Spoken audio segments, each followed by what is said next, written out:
We started, even though we don't know if anybody's watching. We had a little bit of a technical problem there, but now we're recording, so as long as it's under a certain amount of time, we should be okay. So we're talking about acorns, and I have a big sack of acorns, and I was collecting acorns today, and they're actually an edible food, and barely anyone knows how to make them edible, so they basically are completely disregarded.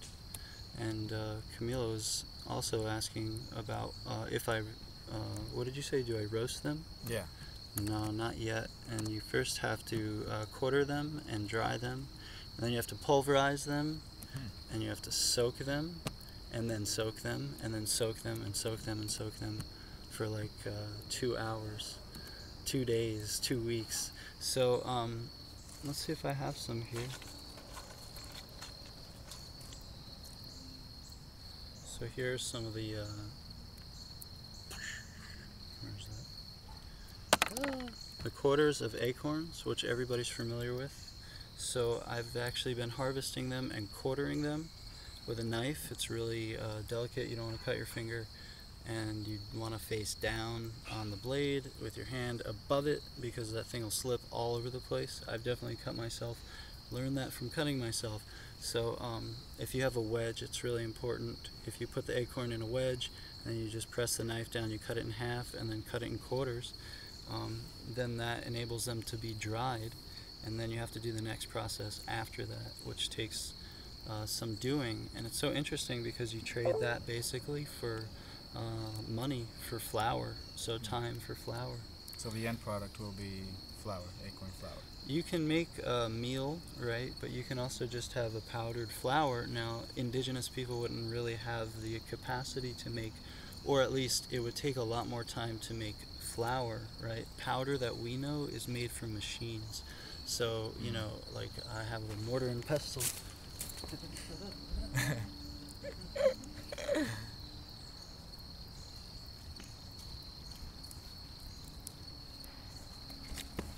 So here's some tricks, some tools of the trade, and this is for pounding the acorns once they're dried. Here, drop them in there. Ta-da! So then you would pound them, and then it's only meal. It's coarse meal, so it's very hard to get powder out of that, and it would take hours and hours. So if you have ground meal, that would probably be fine.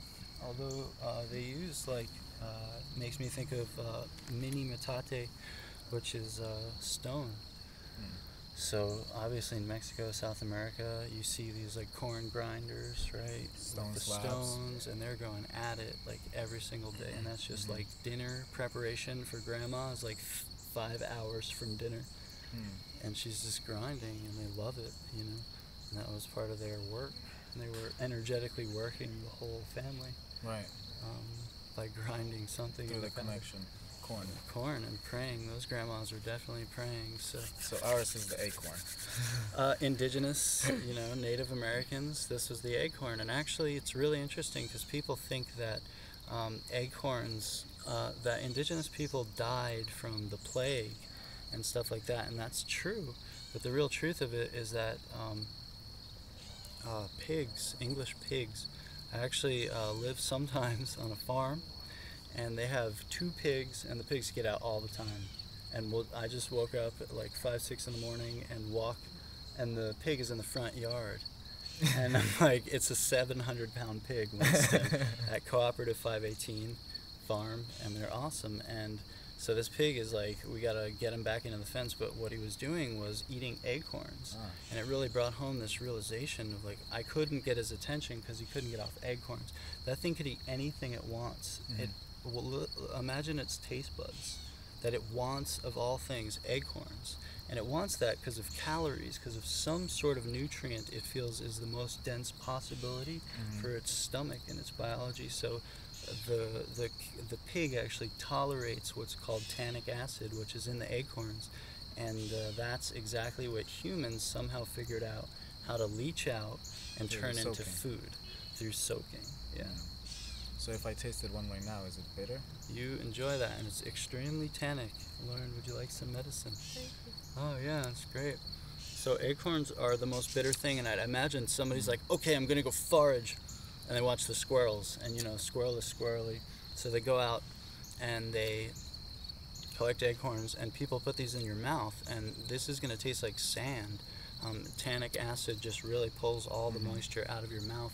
That's a medicinal effect for humans, but it was perhaps intended biologically as a resistor, a predation mechanism, right? One of the levels, at least, a predation mechanism against sort of things eating it. So actually, if you watch the acorns, what's so profound about acorns, oaks, buttons, what's so profound about oaks is they actually have 4 or 5 or 6 year cycles that you watch, and some years they just go crazy and dropping acorns. And this is the time. I've been watching it for years. Yes. This is the year that we're having a huge dump of acorns, and every one of them cycle. So it's amazing. Why is that the way? Because they're actually telling the squirrels to back off of reliance on a certain tree. Oh. They're not allowing the squirrels to get too comfortable, or the predators to get too comfortable within their ecosystem. Yeah, so they're actually helping the squirrels then biologically be more intelligent and more adaptable. And then humans coming into it and realizing, how do I know that this is not a poison, and if I soak it, it would become completely fine food?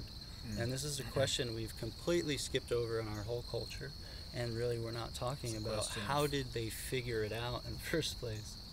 Question of alchemy. It's very much a question of alchemy, and it is the foundation of all the alchemical processes. Alchemy sort of predates, or at least ayahuasca is a very good example of alchemy predating chemistry for sure, and understanding these kind of concepts is very important. Now, Dan, do you think that there's a relationship I've heard of when the acorns are dropping like this, that the winter, it means something about the weather? Or is this just myth? It's great because I've been obsessed with oracles of all sorts, like trying to understand. Every culture had oracles, and the Greeks had pythias, who were seeresses, who saw things for them and everywhere. And so it's really interesting how within that dynamic comes the old folk predictor, who I've heard a couple things, and one of the other things I heard is that, what is it exactly? There's some seed. Oh, it's a persimmon seed.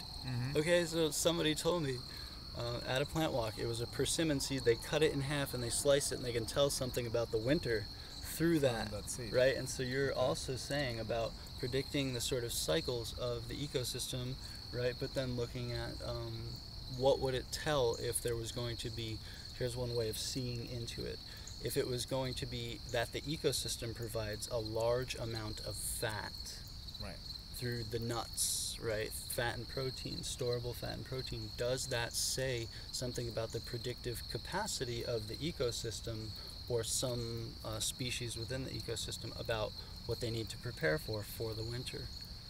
Because it's like a chemical message from the plants to the animals surrounding and inhabiting that environment, where it's telling you, look at all these acorns, how hard they're dropping, like so many by the pounds. And so I was thinking, well, this is how nature communicates, through these chemical messages, and food is one of them. So like perhaps it's an oracle of it is. It's just a matter of winter coming ahead. Of reading it. So one of the things with that is Rudolf Steiner and biodynamic farming. You want to get into some really mystical kind of farming practices. They're completely moon aligned, and they're completely cyclical, and they have a patterning of when you actually plant certain parts. So you plant roots, or you plant shoots or leaves or flowering plants. Or fruits, that's what it is, fruiting plants. It's amazing. So they actually have a cyclical understanding of that, and Steiner gets that from biodynamic practices, which were Germanic farming practices. Germanic folk farming is full of magic, full of all kinds of lore, full of sort of oracles, old wizards, and herbalists in the forests. So this is a whole tradition that really needs kind of revitalizing in our understanding of. We glossed right over that part of our sort of human history. We went from monkeys to advanced people, and we don't even know how acorns are in our backyard.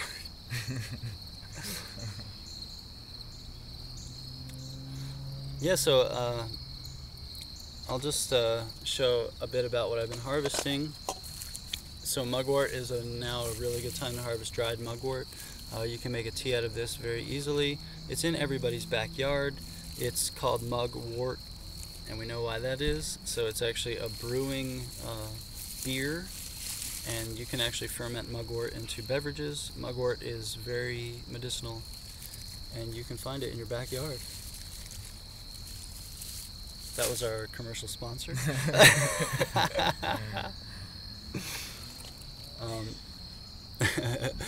Here's Chicken of the Woods. It's getting a little dark, so it's amazing. It's becoming winter very, very quickly. So Chicken of the Woods is a mushroom that's out now. This is the top of it. It is orange on the top and looks like very bad light, and then either yellow or white on the bottom. That's the pore surface. You don't want to go out and eat anything from your backyard unless you are a trained expert. So become a trained expert, whatever that means. Look it up. So there's Chicken of the Woods. And then I've actually been in... Yeah. It's really easy to identify, though. Yep. And I've harvested a couple of times. It tastes great. It tastes like lobster. Camilo, are you still alive? So, yes, it is very advisable to know what mushrooms you are going to eat to properly identify them. But this one, especially Chicken of the Woods, is very easy. Yeah. The color, the shape, the way it grows. I would add that if it's growing on eucalyptus or cedar, it may be upsetting to the stomach. Also, the idea is hemlock, but that's a misconception. So some people say that eating Chicken of the Woods off of evergreens upsets their stomach, right? So there's all kinds of details into it. One of the most important things about Chicken of the Woods is that it grows on wood. So they're generally more safe. That doesn't mean they're all safe. They're more safe if you look for mushrooms that are growing directly on logs, trees, on wood versus off of the ground. There are no deadly poisonous mushrooms on wood. There are some really bad tasting ones, and that's why you actually nibble test. This is dangerous. Oh my God. If you take actually for mushrooms and you take a nibble and you taste the actual flavor and you take it out, if you were going to poison yourself on the most poisonous mushroom in the world, you would need several grams in your mouth to swallow. So if you do this, you can actually taste, because we have tongue sensors. So once you taste it, some of the, for example, this is an oyster mushroom, right? Very common edible mushroom. These have a similar mushroom called lentinellus, which have pleated edges. These are now dried, so they're split. But along the edge of lentinellus are actually pleated, right? And those are very bitter. So if you actually nibble tested, once I took those home and I sauteed them up, and then I ate one and I was like, oh no, it's totally bitter. And it was actually lentinellus mushrooms. So if you were in the field and actually you did that nibble test, you would know offhand not to go harvesting them. The other thing about lentinellus that's confusing is that they start out when young. Lentinellus are all white, but when they get older, they become brown on the edge. So don't eat those unless you want to nibble test them safely. So it's almost getting too dark now. So we're going full radio. We're going camouflage radio. So it is the equinox, and I would have loved to be able to understand the equinox more. I research it every year. I read into it, and that's one of the most, just such a mind-blowing phenomena in the ecosystem. If we think about, I like to contemplate basically that the moon is not glowing, and that the sun all the way over there is glowing the moon. And so the cycle of then the moon phases, of which there are 30, right, waxing and waning, which there are 15, and that moon is actually between the earth, look, have you ever seen what are those things called? A mushroom diorama? There we go. My puffball mushroom looks exactly like the moon. So it's the proximity of the moon and the mushroom going around each other. And this is actually the moon and the earth. And the earth is actually a mushroom. And so these swirl around each other, and they're going around the sun. And so wherever that earth is in relation to the sun is what you see of the moon shining. And so any planet as well. If you look to the sky and you see stars, there are flickers in the stars. They flicker, flicker, flicker. Actually, though, sometimes you'll see in the sky as a planet and it's just bright glowing. And so that planet actually is not glowing. It's actually the sun way, way, way all the way over there. And so that makes the whole ecosystem glow, which is really amazing. So daylight on the earth also is connected with where the sun is and where the proximity of the sun is. And so the equinox is when I believe the sun and the moon are on the same elliptical. That's what it's all about. There's a straight line. So when when the earth and the moon, I apologize, when the earth and the moon are together like this is either an equinox or a solstice, or an equinox or a solstice. I'm not sure exactly, but it's completely amazing. You know, to think about the world we live in being actually that big and that alive, it seems to be almost lost in our modern culture to even think about how amazing the universe we live in is, unless you're, who's that great scientist? Neil deGrasse Tyson. He's like the only guy out there blowing it up, you know? And Nassim Haramein, he's also blowing it up. Yeah. I don't know about this guy. Nassim Haramein, check him out. He is really interesting. What's his deal? He is proposing that the universe is a holofractographic what? sort of design. Yeah. And he's got the scientific evidence to prove it by looking at space, which is the one thing connecting us all, and which modern science kind of like dumps out. And he's like, this is where we need to look, is within that vacuum of space, the infinite void, where you can see that it's a fractal of the above and the below are all connected through that space. Well, you remind me of Michael Talbot had a book called Holographic Universe that was really connecting some of the quantum physics stuff. That's a huge book, so a must-read of sorts. But then that kind of blossomed the quantum physics understanding right into the multi-dimensionality of the universe that we live in, right? That's essentially what you're saying. And so what was the word? Holofractographic universe. Holofractals, so there's holographs and fractals everywhere. So this is what this guy is trying to scientifically prove to the scientists who are rational. But if you just look at the stars, eventually you'll be like, oh my god, there's holographed fractals everywhere. Yes, because like, I guess in the end is, what does that mean for us, you know, that are not physicists, and is looking into those connections that, you know, tie everything together, so that, you know, doing this is sending ripples somewhere else, and they are sending ripples somewhere else. Yeah. And that's basically what Nassim is screaming out loud through all this scientific, you know, proof that we require as a society. Yeah. Just to say, hey, turn around and love each other. Turn around and love each other, says Tulsi. This is Tulsi, a really wonderful medicinal herb. Smells so good. This is actually, I've been saving these seeds for the longest. My friend who went to Rutgers gave me holy basil seeds from like some Horizon herb company or something like that. And I grew them. It was one of the first plants I ever grew at my parents' when I was, I probably started at 17 or 18, maybe 20. And ever since that, I had them in pots, and sort of progressively there were less and less pots of weird weeds around my parents' house. And so then I just went there today and stopped there, and actually my neighbor has the same Tulsi that I gave him probably 10 years ago, growing in tons of pots. So I got the seeds back, which I had been starting from about 10 years ago. So that's sort of to the equinox magic if you follow the flow. Well, I was gifted seeds that were gifted from you, so which probably came from back then. Yep. And I had babies of that Tulsi this Tulsis are summer. your babies. Yeah, so I tried to get that Tulsi all around, and I just felt really deeply connected with this plant. And it's a really medicinal, wonderful herb. It smells so good. It's called holy basil. It's really easy to grow in a pot. It's just the same as basil.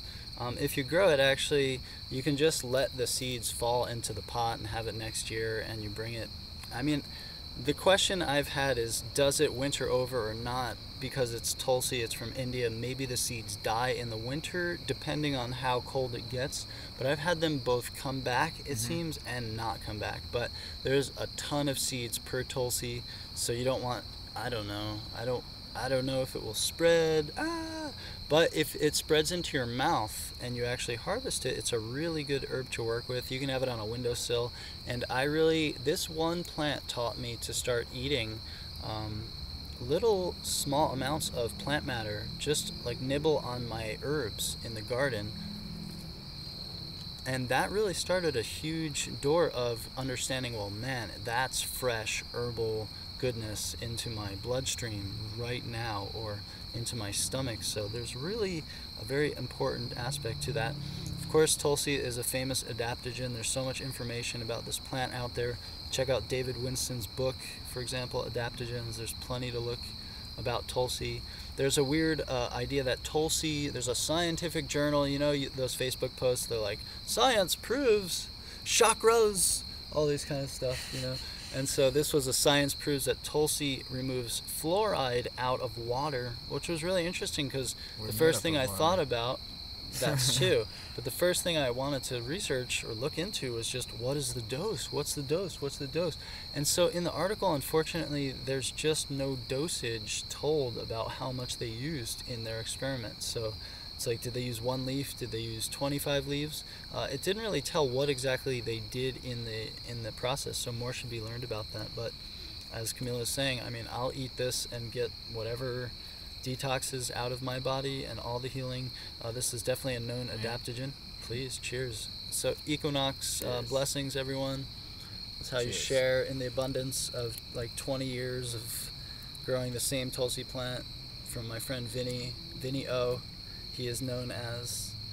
And may this Tulsi spread. If anybody wants some Tulsi seeds, just email me at dan@ReturntoNature.us. It's getting pretty dark. This is our first time. We really appreciate it. And check out ReturntoNature.us out there. And thanks for watching. Take care. Bye-bye.